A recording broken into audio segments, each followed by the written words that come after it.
For my sins, yes, I did a lot of things wrong, but I did a lot of things right as well. As in, one of the things I decided quite early on is that I wasn't going to impose any profession on my children. They were free to become whatever they were free to become. All right? And it's whatever they were aligned with, whatever made them happy, I was going to support them, regardless of what it is, do you know? So that's one of the things I got right, because I grew up in that era where, you know, I mean,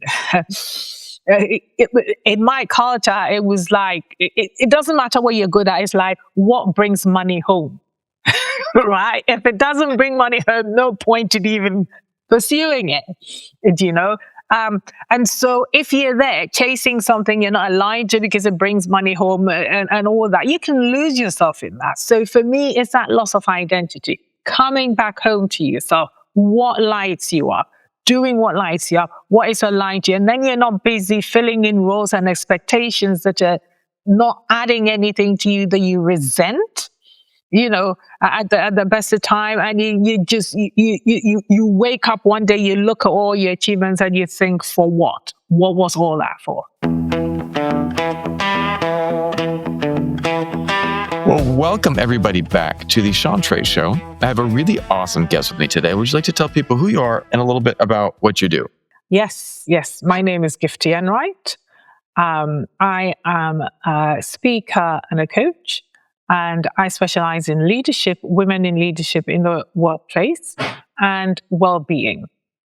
So I spent, from my point of view, 100 years in the corporate space, working on IT transformation programs, etc. And I wrote a book 7 years ago now about the juggle, particularly for women, of career and the workplace, and how to avoid burnout. And that's how come I started speaking and coaching. So that's me. That's awesome. Well, I mean, burnout is tough. And I mean, you see a lot of people, and right now with social media, the hustle culture is glorified.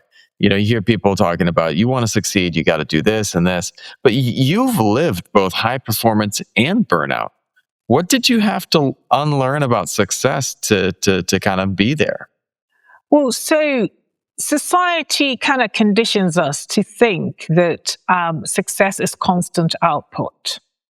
Mm-hmm. And so that's where we're all on that treadmill, right? Like hamsters, and on that hamster wheel or whatever. And that was what I had to unlearn, that success is not constant output, and that rest is not weakness, and also busyness is not worthiness, right? They're not quite the same thing. So you see people, oh, we're so busy, oh, I'm so busy. And they wear it like a badge of honor, because if they say, oh, I'm so busy, I traveled to 10 different countries last week and I've done this.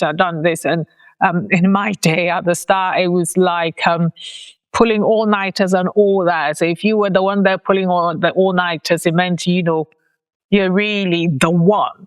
It's, of course, now looking back, it's all stupid, of course. But those things that people look at as the badge of honor, all those things are what are burning us out in terms of success. So the things we're wearing externally as a badges of success, they're all a bit wrong-headed.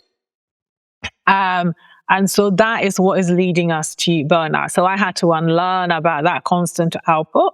I had to unlearn about, you know, rest is not for the weak people. And I had to get my sense of self and worthiness from somewhere else rather than being busy.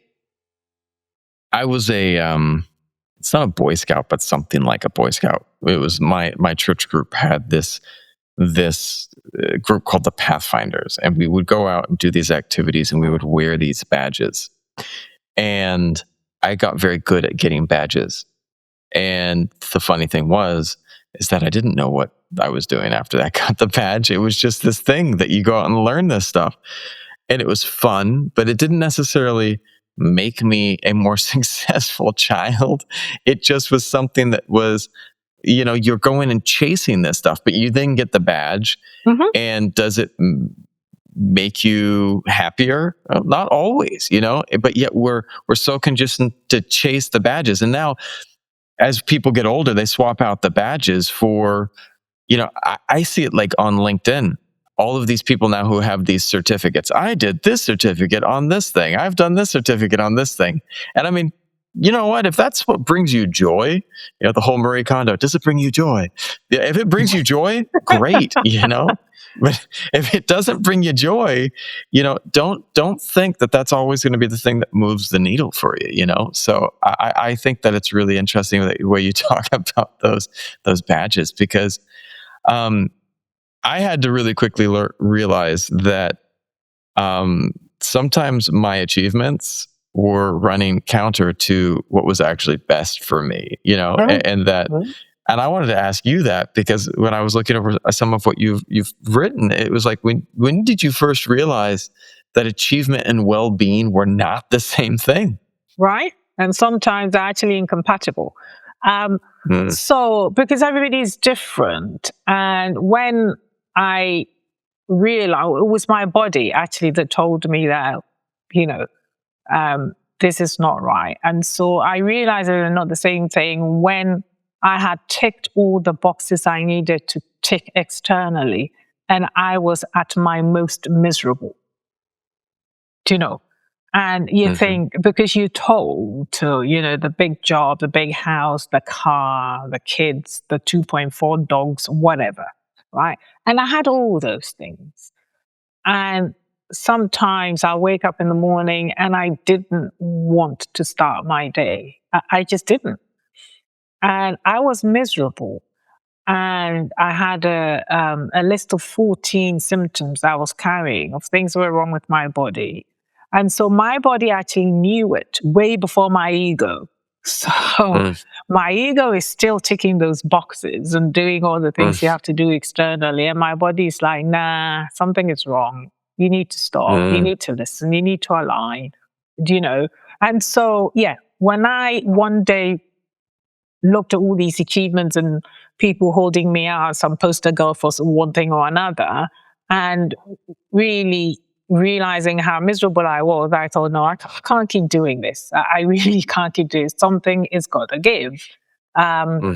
And I had to take care of my health as well. So that stopped me in my tracks and made me do the sort of vault fast I needed to do to get things right and get into alignment with who I really am, rather than chasing what society had dictated that was going to make me happy. I love that. When I was a little kid, I was told that I needed to be a doctor or a lawyer or an astronaut to be happy. And when I did none of them, I as a child, I suddenly was like, oh man, I don't think I'm going to be able to be a happy adult because I didn't, I'm not a doctor or going to be a this or that. But the irony is that I found joy my way, and one of the things that's a core joy for me is being a father, and I find that being a father is not always in alignment with what people tell me is important for success. You need to work these 48 hours a day. I'm like, there are not 48 hours in a day. They're like, shut up and do it anyway. Like, whoa, hang on. I want to spend a good amount of time with my daughter. Tomorrow at 9, from 9 till 11:30, I'll be sitting outside her dance rehearsal, because for me, taking her on the weekends, it's her time. It's time that we go to that. We'll do tomorrow. We have dance class, and then sometimes she does a singing class that she enjoys. She likes doing a crochet class, and I just sit there with her in all these classes, and I will enjoy being present with her. And then in the night, we go to martial arts class together, and we have family dinner. Now, I could be spending that Saturday doing extra work and getting extra stuff done. But, for me, I think I found out early on enough that that wasn't a priority. And I still can be successful. But the thing is it's like, you don't have to do it the way other people say you need to, And I wanted to ask you this. What was the moment you knew you needed to change how you were living and working? Because, everyone's epiphany moment looks different. Yeah. So my moment was standing in Harley Street in London. And Harley Street is where all the posh doctors are, the expensive consultants and everybody. Going to see a consultant with my list of 14 symptoms in terms of what was wrong with me. And I thought, this is insane.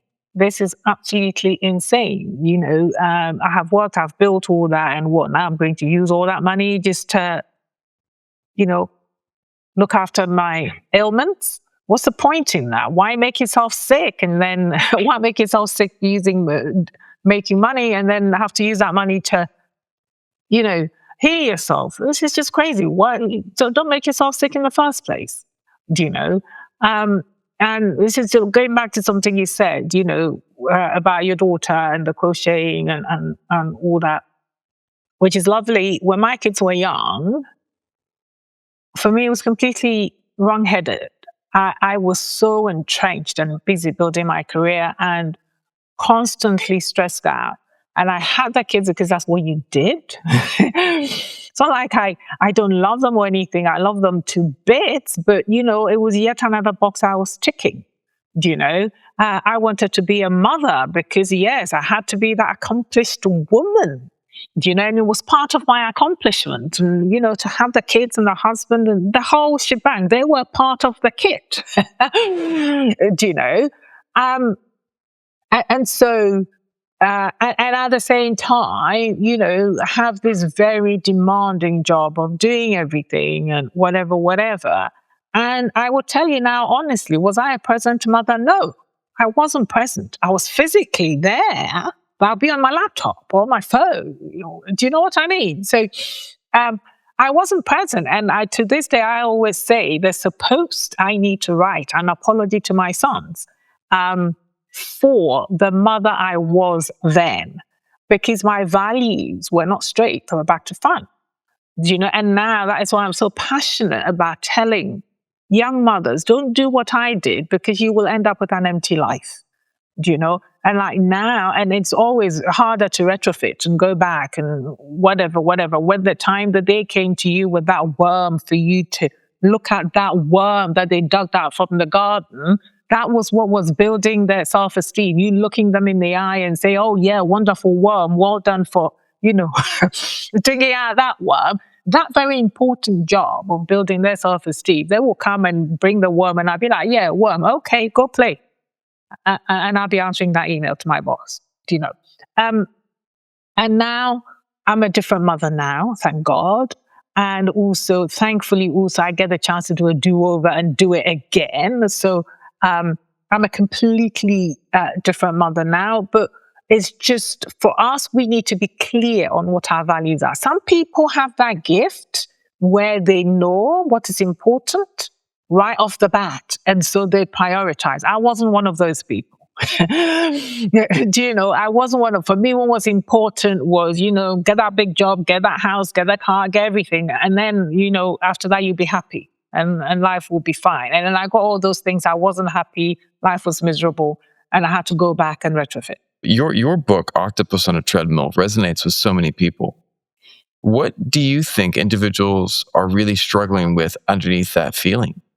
Because just before you answer, I love the analogy of an octopus on a treadmill. And I have, as a parent and business owner, felt like that many times. I was like, I visualized that. I was like, that is such a perfect title.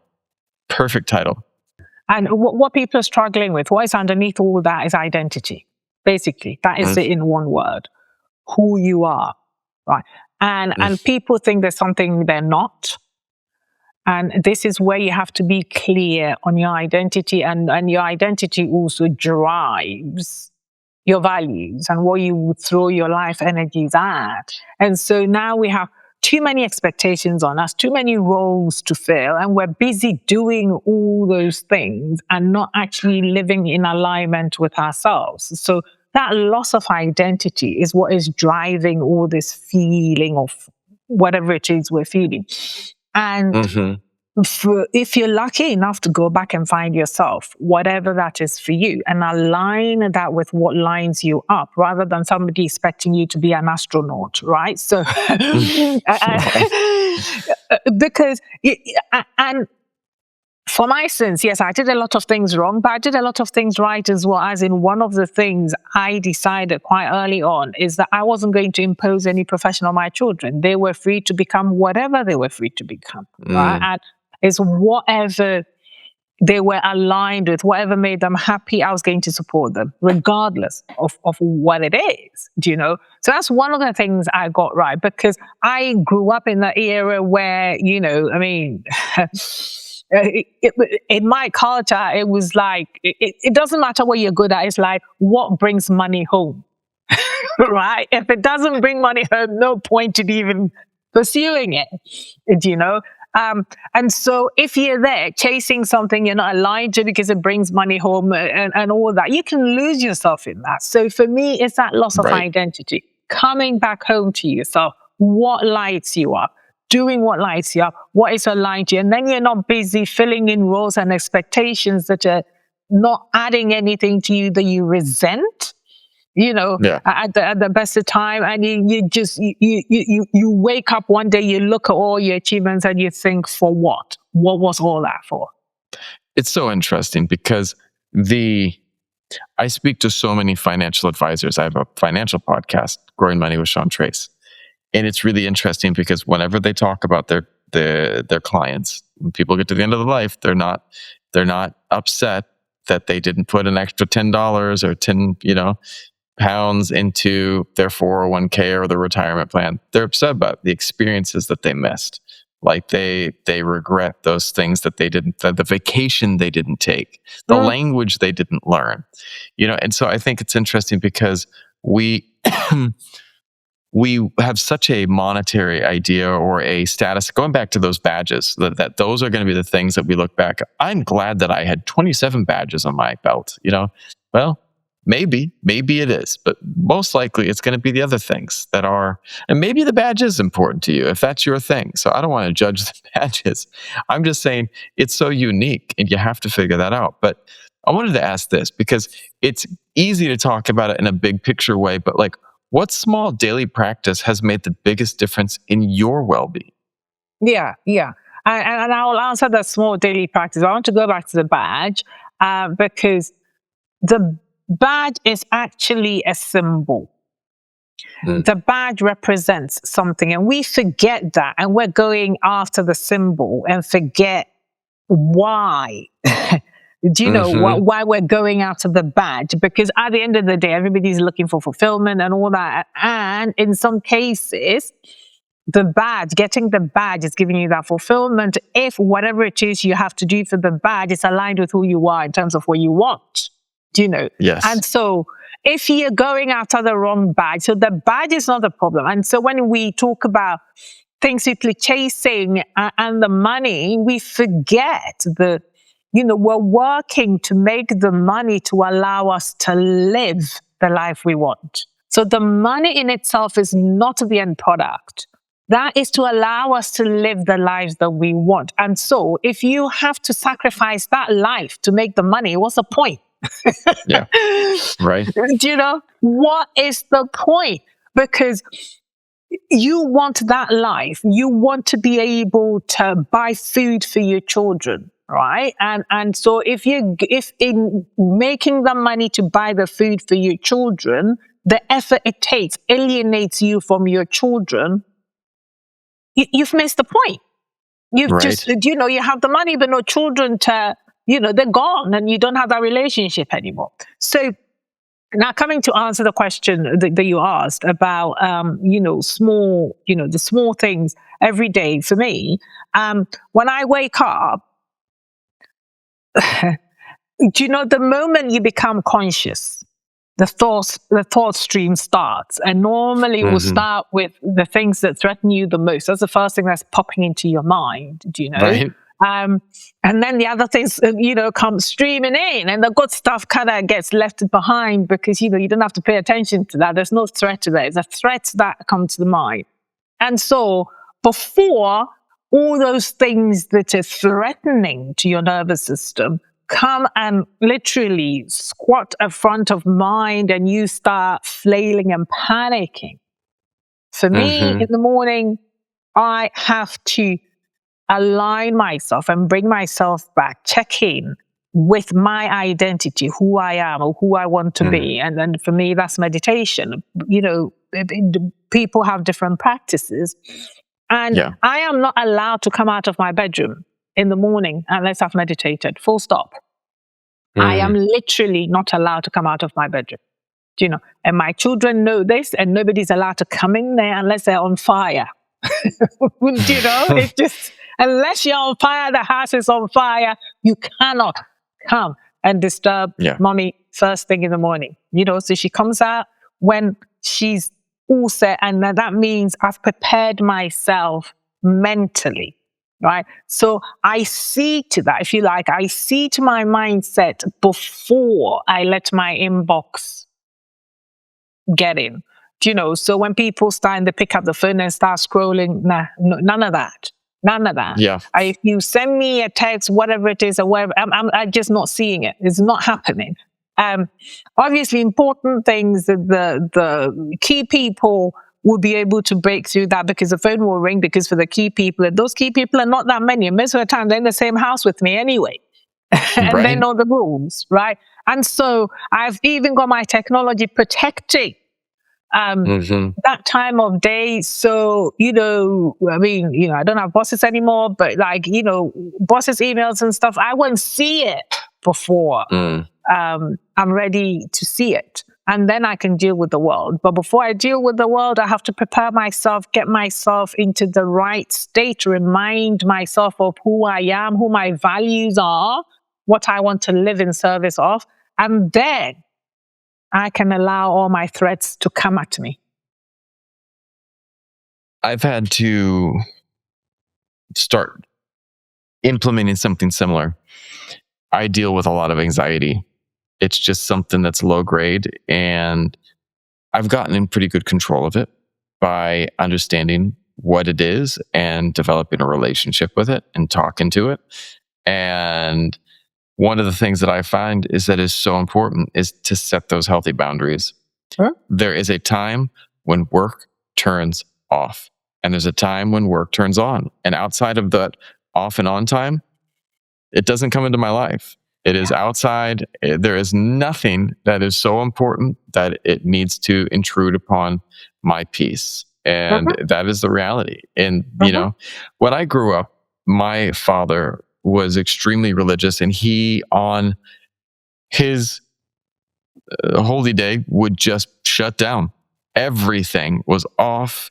Phones were turned off, and family was most important, and people were just spending time with each other. And that was so special. And I did not realize how much of a gift it was. It felt like a burden. I can't play video games today. I can't do this. No, we're going to go for a walk in nature. And now I sit there and look at it and go, how peaceful that was, because I think that a lot of people have ambition and drive, but it's hard sometimes to tell the difference between a healthy ambition and self-destructive drive.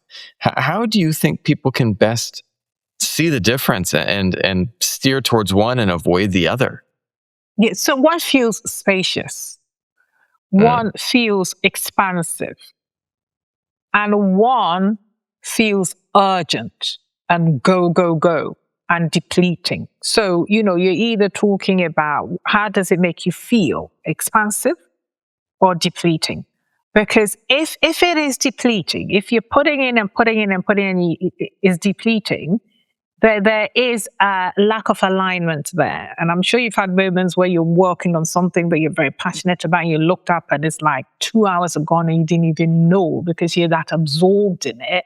And you're not even tired because you're that excited about it, And so in terms of the destructiveness of it, it is actually relative to what you're doing. So if it's something you're not aligned to and you're having to make yourself do it and you're pushing and it's urgent and you're always behind the curve and whatever it is, that's disruptive and destructive.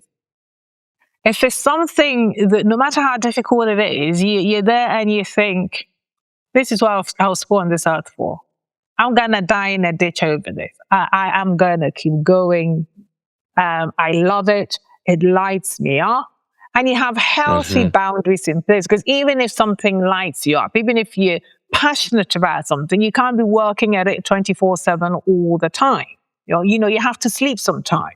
But the difference between the two is, if you're not aligned, if it's destructive, and I seem to be struggling with that word today, even if you rest, whilst you're resting, you're feeling guilty. And even after rest, you still feel tired and don't want to do it. And there's inertia and you're procrastinating and all the rest of it, right? But if it's something you love and it's aligned to you and it's something you want to do, there's no procrastination. You're there, you're doing it. And even when you take the time off, you can't wait to get back to it. And that really is the difference. It's how you feel about it. Do you have to make yourself do it? Do you have to drag yourself there? Is it depleting or is it energizing? That is the difference. I love that differentiation, because it's like, I once saw this picture of a person trying to roll a boulder up a hill. And this person was trying to push this boulder up a hill. And I found that when I am doing things that are in line with what I would say is my highest path, or what I'm really supposed to be doing, it feels like the opposite, that I am pushing something that's flowing downhill. And I don't know if it's simply the joy that I get from doing so, or the activity, but there are many times where I feel like pushing that boulder uphill, and it just feels draining and exhausting. And I am curious in that space if, is it just a mindset, or is it just about focusing on things that are effortless for you? I don't know. But I want to ask you this. Do you think that a mindset shift can be something that can help people stop feeling like they're constantly behind?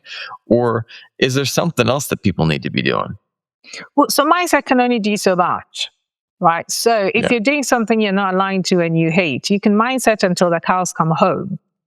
You will always run into apathy or procrastinating or what. So you can have all the tools. And this is where mindset comes in, because if you're doing what you're aligned with and something you want to do and all that, when mindset comes in, you fly. It accelerates it for you, because this is something you want to do anyway, right?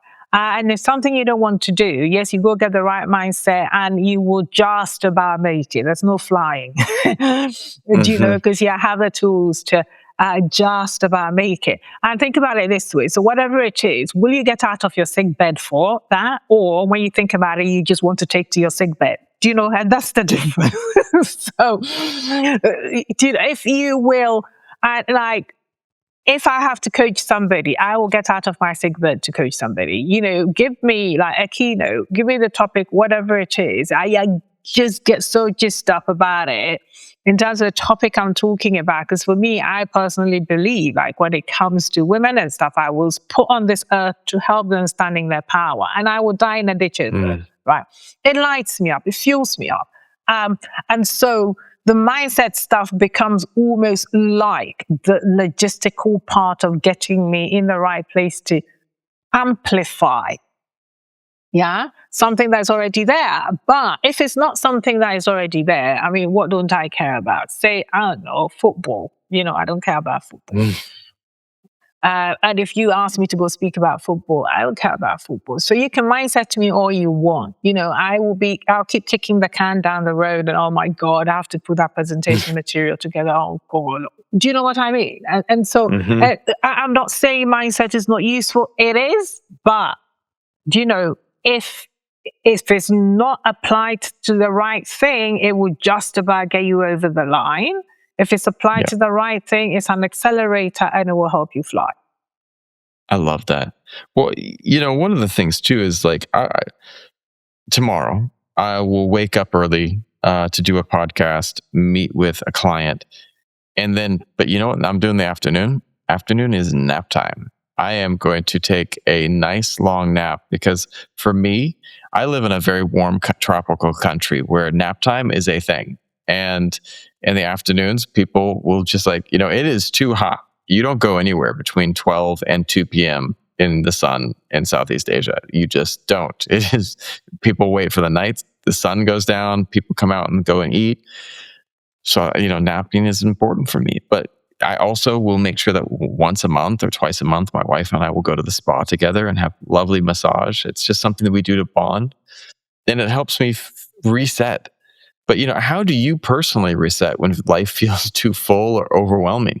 So when life feels too full for me and overwhelming, I simplify brutally. Right? Ooh, I love that. Yes, because a lot of the times, especially for women, there's so many demands. And if you're not careful and if you don't have good boundaries, you end up with too many things on your plate. And then you're going to need more than the 8 arms of the octopus to do that. So whenever I feel overwhelmed, I'm checking my to-do list. What have I let on here that I shouldn't have? So this is where the simplification comes in. What is on here that doesn't have to be on here? What can I delegate? What can I throw off the list and all that? So that is the first one. And saying no, right? So my cup is full. I'm not letting anything else in. So saying no without having to give a TEDx talk about why I'm saying the no, right? I'm just saying Right. no, I can't do that now. My cup is full. I'm not doing that. So that protects what is already on my plate. So it's like I feel overwhelmed, take stuff out that I don't need, and I don't let any more in, right? Get sharper with my boundaries and stuff. And then to try and, if you like, replenish myself. Like I said, meditation is very important for me. And I love, love, love nature, right? So it's out there, walking in nature. I mean, I live in the woods. I chose to live in the woods because I love being surrounded by trees and just go out there, walk in nature, all the animals, the streams. I love all that. So I can head out with my dog and I can do 10K without batting an eyelid, just wandering around and then come back, and I love baking. I love cooking, trying strange, weird recipes and ingredients I've never tried before, and swapping out stuff and putting healthy substitutes in there. So my kids really have got trust issues with whatever I bake, because they're like, Mom, what did you swap out? It might look like what they normally do, but it's got completely different things in there, I like when people hear that I put yogurt in my scrambled eggs, they're like, wow. I'm like, you haven't tasted it yet. But anyway, but those are the things. I'll be there experimenting with ingredients, and that creativity, I find that it replenishes me and just making stuff. I love making. So the creativity comes out in the kitchen, in the baking and different stuff. And all that. And that's how I replenish myself, just go for walks, take things off my plate that shouldn't be on my plate, cook, bake, all those things that fill me up. I love that. When you can figure out what those things are, the things that fill you up are so important. I love movies. I love watching movies. I love going to movies. I have a widescreen TV, like monitor, and I have a lot of monitors, but it's not huge. But I'll pull the couch up close, and then my nephews and my daughter and I will sit here and watch movies. Last weekend we watched the Minecraft movie. Before that, we watched Ready Player One. And my nephew's like, he came to me last night. He's like, "Hey, what movie are we watching this weekend?" I love that. I work hard. So that I can have moments like that, and that we can have fun things. And we all go to Muay Thai together. I pay for my nephews to go study with my daughter, because I think that it's good for them to all be in something together and learn to defend themselves and push themselves. But I know that that's what's important to me.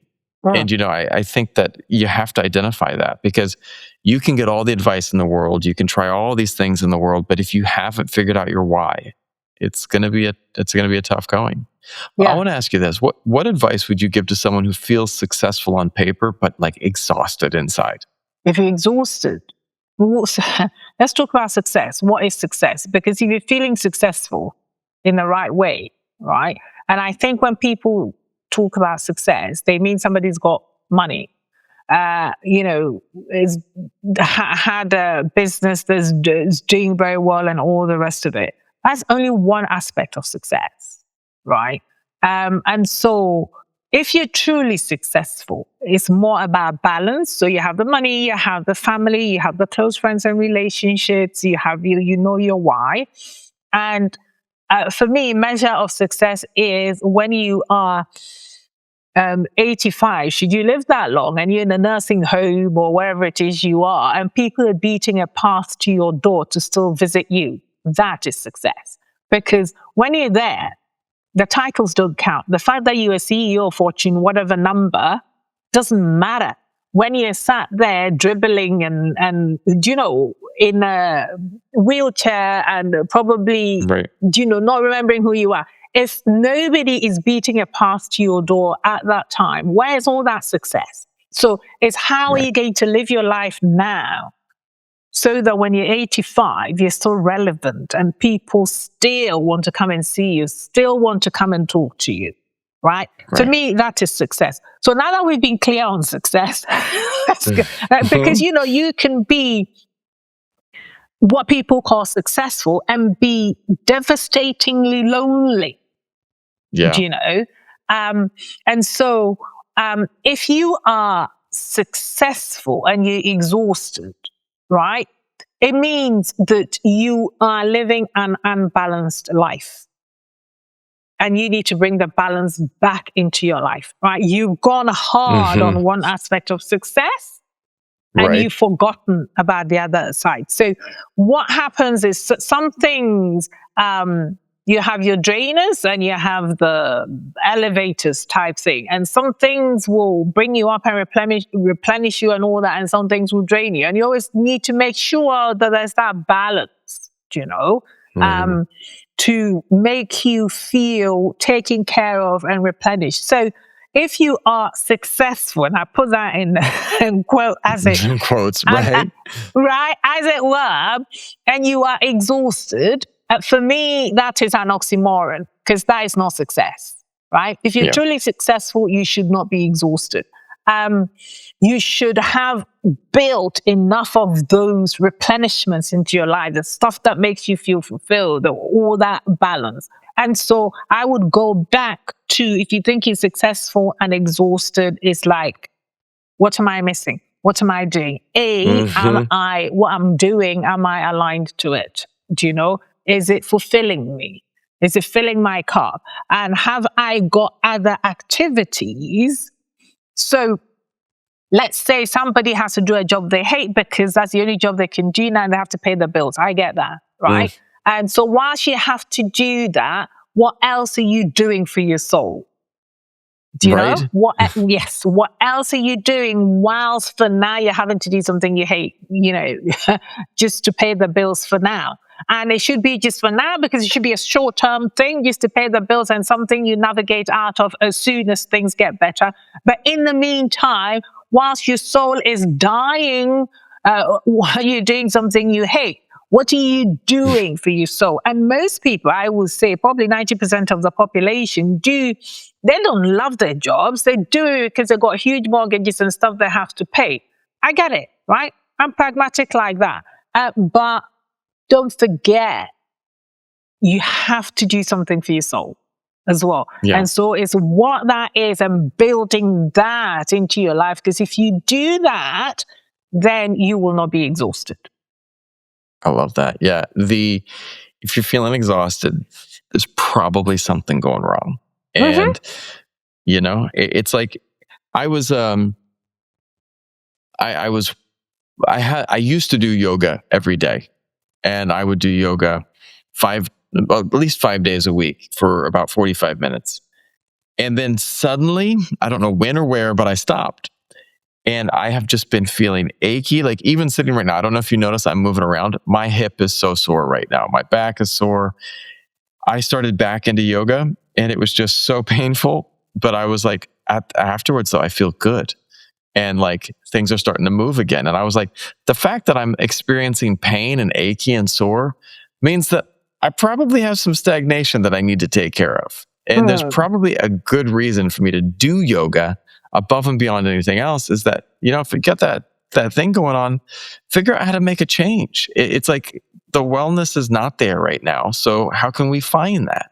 And I think the same thing too, if you're not feeling it, if you're not vibing with where you're at in life, you probably need to make some changes, Yeah, absolutely. Absolutely. And people get stuck there because they think, oh, I'm successful, and other people looking at them, they're successful, but they're using the wrong measure of success. Right. If you could go back and give some advice to your younger self, what advice would you give yourself? Find what is important to you. Because society will tell you what is important to them. Oof. So you need to define what is important for you, what makes you tick, what lights you up, and craft your life around that. I love that. Where can people find out more about your work and what you do? My website is giftyenright.com. And I've got all my other social handles there. In terms of social media, I'm most active on LinkedIn. Like the other places, you can't really. I'm there, but not doing a lot there. But LinkedIn is where I'm more accessible.